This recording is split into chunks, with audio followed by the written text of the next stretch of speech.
They interviewed these 4 successful entrepreneurs that were self-made millionaires, and they asked them, how many ideas did you go through before you came upon your success? What made you the millions? The median number was like 20-something. Double your failure rate. Recently, meaning like last year, we had this, our guest, Seth Godin, come on our show. And he said something that caught me off guard. He says, what is the secret to innovation? He says, well, whoever fails the most wins. What? If you fail, isn't it over? He goes, no, because what we're talking about is the ability to play the game the longest. And there's a couple of things I want to share with you on this idea. Whoever fails the most wins. So he's saying that what we want to do is have small failures that we can learn from. When most of us think of the word fail, we think catastrophic failure, right? We think it's over. But catastrophic failure for most people is bankruptcy, maybe prison, foreclosure. So there's a lot of ways to failure. So whenever we look at this word fail, we now feel negative. We have a negative emotion about this word fail. And so what we do is we do everything in our power to avoid failing. So nobody is happy about these words here, I don't think, right? So it causes us stress. So what we do is we assign a word and emotion around this moment.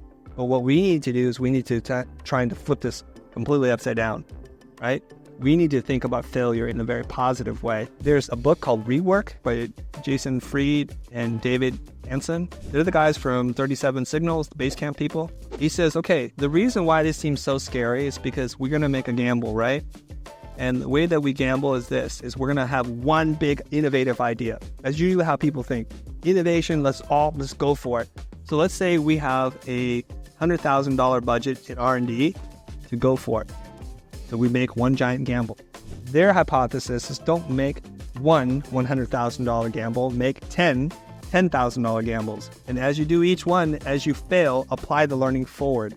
So you'll never actually reach this point because hopefully by the 6th time you fail, you've blown $60K at that point when you've gained all of what doesn't work. So their whole theory is, and this is directly applicable to what Seth is saying, whoever fails the most wins. So they're designing their culture in the company to fail often and all the time. They just don't want to have one giant failure because that will sink the company. Here's the good news.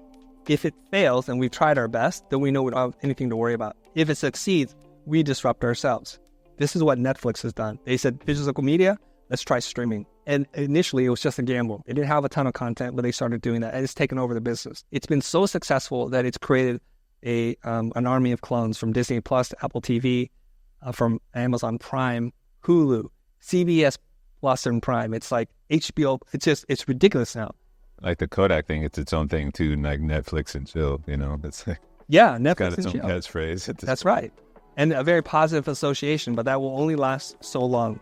So let's see what the next arc of the jump is. I can't see it because this is not my space.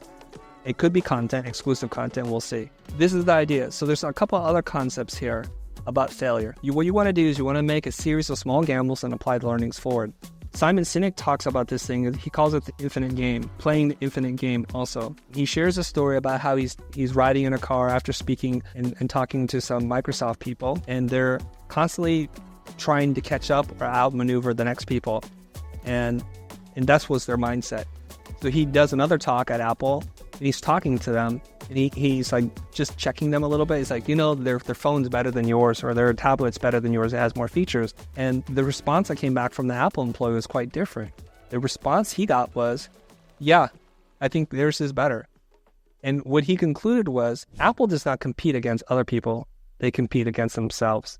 That they're playing the infinite game. Although they might not have the best fill in the blank at that moment, they will have over the long haul because they just keep focusing on themselves. They tune out what other people are doing and they stay the course. Do you guys know who Thomas J. Watson is? And he's the founder of IBM, the Watson computer. Heard of that, like Big Blue and Watson, right? Well, he's the founder of IBM, and he was asked this question, like, how can I be successful?